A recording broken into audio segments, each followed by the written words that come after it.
Hello everyone, welcome to star education YouTube channel. Star education YouTube ચેનલમાં આપ સૌનું ખૂબ ખૂબ સ્વાગત છે. આજનો જે વિડીયો છે એમાં આપણે ચર્ચા કરશું 10 ડિસેમ્બરના તમામ મહત્વના કરંટ અફેર.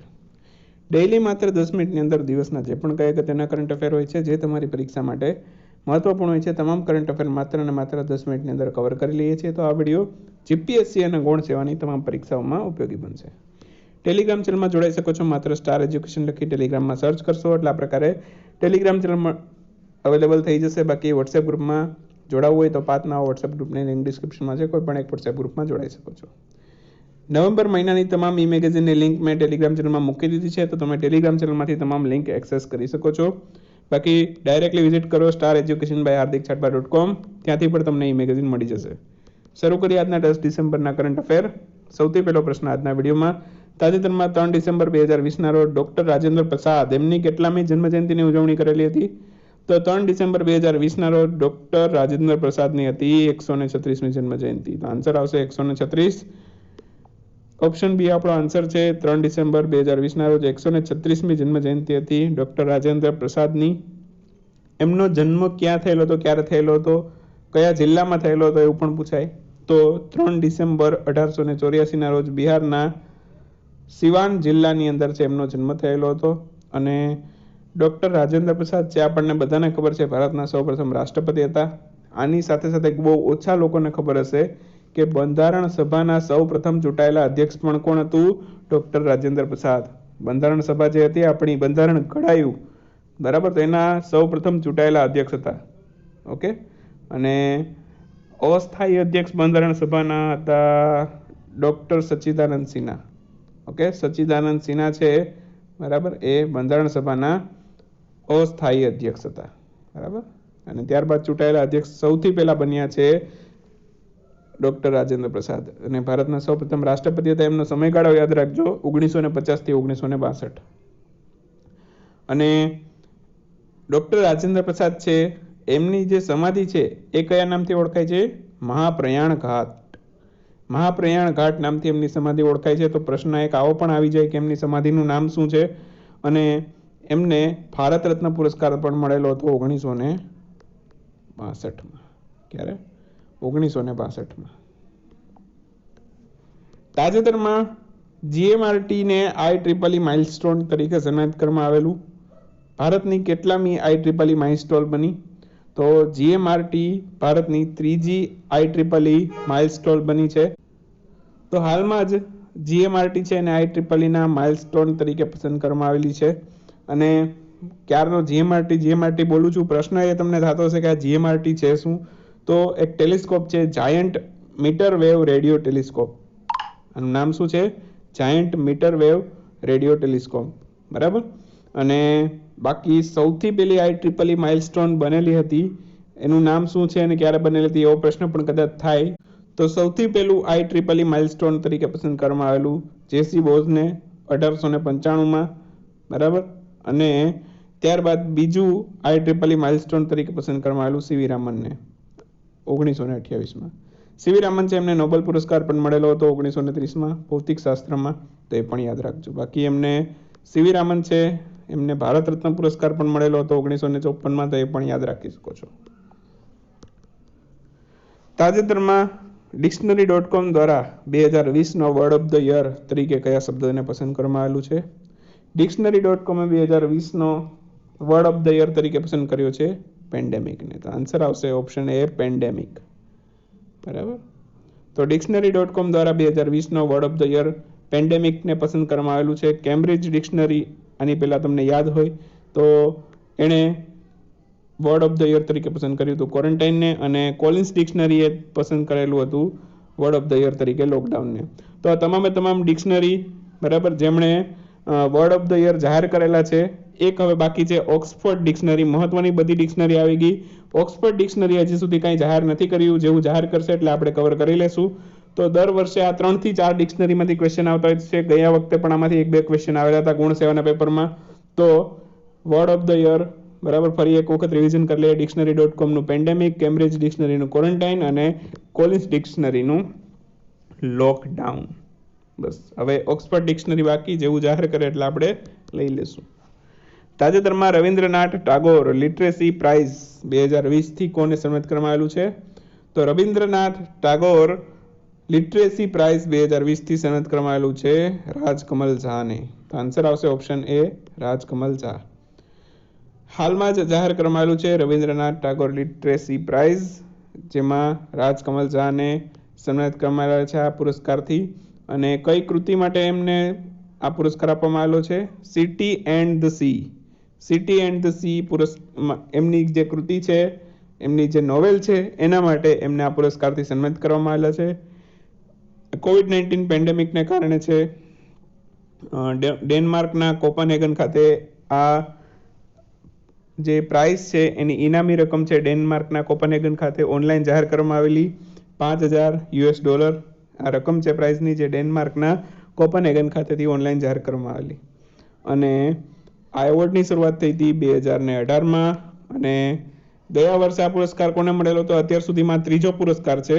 ઓકે, ગયા વર્ષે મળેલો હતો રાણા દાસગુપ્તાને. બરાબર, રાણા દાસગુપ્તાને. તાજેતરમાં કયા દેશે માઉન્ટ એવરેસ્ટની નવી ઊંચાઈ જાહેર કરી છે? તો માઉન્ટ એવરેસ્ટ છે એની નવી ઊંચાઈ જાહેર કરી છે નેપાળે અને ચીને. બંને સાથે મળીને આ માઉન્ટ એવરેસ્ટની નવી ઊંચાઈ જાહેર કરી છે. બંનેના વૈજ્ઞાનિકોએ આની ઉપર કામ કરેલું છે. તો આન્સર આવશે ઓપ્શન બી અને સી બંને. તો આપણો સાચો આન્સર થશે ઓપ્શન ડી. તો નેપાળ અને ચીનના જે વૈજ્ઞાનિકો છે એણે માઉન્ટ એવરેસ્ટની નવી ઊંચાઈ જાહેર કરી છે. અને આ જે નવી ઊંચાઈ છે, તમને થોડોક શોક લાગશે, તમને એમ હશે કે કદાચ ઘટી ગઈ હશે, પરંતુ આ માઉન્ટ એવરેસ્ટની હાઇટમાં વધારો જોવા મળ્યો. કેટલો? 0.86 મીટરનો વધારો જોવા મળેલો. કેટલો? 0.86 મીટરનો આમાં વધારો જોવા મળેલો. એપ્રોક્સ તમે 1 મીટર કહી શકો, એપ્રોક્સ. બરાબર, ખાલી 0.14 મીટરનો ગેપ છે. બરાબર, તો 0.86 મીટરનો વધારો જોવા મળ્યો. જૂની જે હાઇટ હતી એ કઈ હતી? 8,848 મીટર. અને હવે જે નવી હાઇટ થઈ એ કઈ થઈ? 8,848.86. બરાબર, તો જૂની નવી બંને યાદ રાખજો. અને બાકી જે નેપાળ છે, બરાબર, નેપાળમાં માઉન્ટ એવરેસ્ટને કયા નામથી ઓળખવામાં આવે છે? તો એક ક્વેશ્ચન આવો પણ પૂછી શકે, કેમ કે નેપાળ અને ચીન બંને આની અંદર છે એટલા માટે. તો નેપાળમાં જે માઉન્ટ એવરેસ્ટ છે એને ઓળખવામાં આવે છે સાગરમાથા નામથી. અને ચીન છે, ચીનમાં માઉન્ટ એવરેસ્ટને ઓળખવામાં આવે છે ચોમલોંગમા તરીકે. બરાબર, તો બંને દેશમાં માઉન્ટ એવરેસ્ટના કંઈક અલગ નામ છે. નેપાળી લોકો માઉન્ટ એવરેસ્ટને સાગરમાથા કહે છે અને ચીનના લોકો માઉન્ટ એવરેસ્ટને ચોમોલોંગમા કહે છે. બરાબર, તો ખાસ યાદ રાખજો. આટલા પોઈન્ટ આમાંથી મહત્વના છે. બાકી માઉન્ટ એવરેસ્ટની વાત થઈ છે, તો માઉન્ટ એવરેસ્ટ રિલેટેડ આપણે થોડાક જનરલ નોલેજના પણ ક્વેશ્ચન સ્ટડી કરીએ, કેમ કે અહીંથી પણ પ્રશ્ન પરીક્ષાની અંદર આવતા હોય છે. તો પ્રશ્ન એક એવો પૂછાય કે માઉન્ટ એવરેસ્ટ સર કરનાર સૌપ્રથમ વ્યક્તિ કોણ?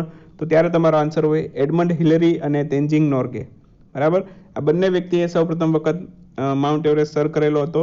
બાકી સૌપ્રથમ વખત માઉન્ટ એવરેસ્ટ સર કરનાર ભારતીય વ્યક્તિ કોણ એવું પૂછાય તો તમારો આન્સર આવે અવતારસિંહ ચીમા. બરાબર, અવતારસિંહ ચીમા સૌ પ્રથમ ભારતીય વ્યક્તિ છે કે જેમણે માઉન્ટ એવરેસ્ટ સર કરેલો છે. અને સૌ પ્રથમ માઉન્ટ એવરેસ્ટ સર કરનાર મહિલા કોણ એવું પૂછાય તો તમારો આન્સર આવે જુન્કો તાબે. જુન્કો તાબે સૌ પ્રથમ મહિલા છે કે જેમણે માઉન્ટ એવરેસ્ટ સર કરેલો હોય. અને સૌ પ્રથમ ભારતીય મહિલા કોણ કે જેમણે માઉન્ટ એવરેસ્ટ સર કરેલો હોય તો એનું નામ આપણને બધાને યાદ હોય, બચેન્દ્રી પાલ.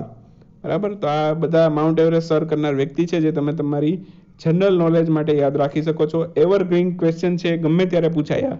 ઓકે, તો આ 4 પોઈન્ટ ખાસ યાદ રાખી લેજો પરીક્ષા માટે. હવે વાત કરીએ ક્વિક ન્યૂઝની. ક્વિક ન્યૂઝમાં સૌથી પહેલો પ્રશ્ન આજના વિડીયોમાં. તાજેતરમાં કાન્હા ગાંવને એક વન્યજીવ અભયારણ્ય જાહેર કરવામાં આવેલું, તે કયા રાજ્યમાં આવેલું છે?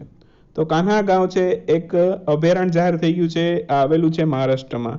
અને કેટલા વિસ્તારનું આ વન્યજીવ અભયારણ્ય છે? તો 217 ચોરસ કિલોમીટરનું આખું અભયારણ્ય છે.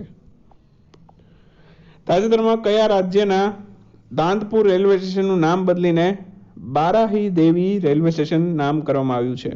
તો આ રેલવે સ્ટેશન છે આવેલું છે ઉત્તર પ્રદેશમાં, જેનું નામ હવે દાંતપુર રેલવે સ્ટેશનથી બદલીને બારાહી દેવી રેલવે સ્ટેશન કરવામાં આવેલું છે.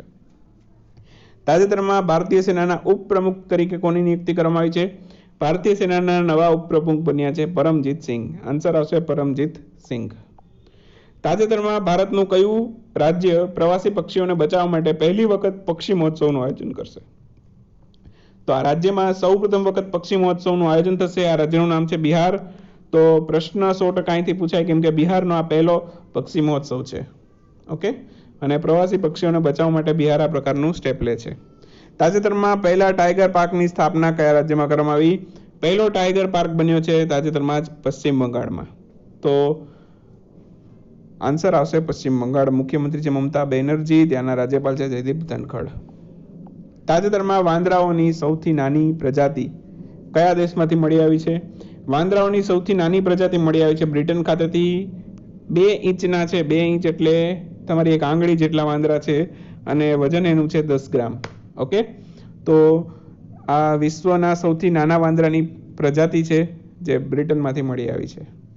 તાજેતરમાં કયા સોશિયલ મીડિયા પ્લેટફોર્મ એ લાઈવ રૂમ નામનું એક નવું ફીચર શરૂ કર્યું છે? લાઈવ રૂમ નામનું નવું ફીચર શરૂ કર્યું છે ઇન્સ્ટાગ્રામે. એકચ્યુઅલમાં લાઈવ રૂમ નામના ઘણા બધા ફીચર વોટ્સએપ, ફેસબુકમાં પણ હવે જોવા મળે છે, પરંતુ હાલમાં જ શરૂ કર્યું છે ઇન્સ્ટાગ્રામે. તો ઇન્સ્ટાગ્રામમાં પણ હવે લાઈવ રૂમની ફેસિલિટી જોવા મળશે તમને. તાજેતરમાં વર્ષ 2021ના ફીફા ક્લબ વર્લ્ડ કપ એનું આયોજન કયો દેશ કરશે તેવું જાહેર કરવામાં આવેલું છે? તો ફીફા ક્લબ વર્લ્ડ કપ 2021 એનું આયોજન જાપાનમાં થશે. જાપાનમાં જ 2021નું ટોક્યો ઓલિમ્પિકનું પણ આયોજન થશે. તો આ બધા પોઈન્ટ તમે યાદ રાખી શકો છો. તાજેતરમાં કયા દેશે પોતાના દેશના તમામ નાગરિકોને મફતમાં કોરોના વાયરસની રસી આપવાની જાહેરાત કરી છે? તો હાલમાં જ આ દેશે છે પોતાના દેશના તમામ નાગરિકો છે એને મફતમાં કોરોના વાયરસની રસી આપવાની જાહેરાત કરી છે. દેશનું નામ છે ફિનલેન્ડ. ફિનલેન્ડના જે વડાપ્રધાન છે એ વિશ્વના સૌથી યુવાન વડાપ્રધાન છે જેમનું નામ છે સના મારિન. સના મારિન, તે પણ યાદ રાખજો. તાજેતરમાં લેટન ફેસ્ટિવલ એની ઉજવણી ભારતના કયા રાજ્યમાં કરવામાં આવી? લેટન ફેસ્ટિવલ છે એની ઉજવણી કરવામાં આવી પશ્ચિમ બંગાળમાં. પ્રશ્ન એમ પૂછાય કયા શહેરમાં? તો આન્સર આવે કોલકાતા. તો બસ એટલું યાદ રાખવામાંથી. તો આજનો વિડીયોમાં મજા આવી તો લાઈક કરો, શેર કરો, આપના મિત્રો સાથે નવા હોય સબસ્ક્રાઇબ કરો, બેલ સિમ્બોલ દબાવો જેથી આવનારી વિડીયો નોટિફિકેશન મળતી રહે. મળીએ નેક્સ્ટ વિડીયોમાં નવા કન્ટેન્ટ સાથે. ત્યાં સુધી રજા લઈએ. આવજો, બાય બાય, ગુડ નાઇટ, શુભરાત્રી.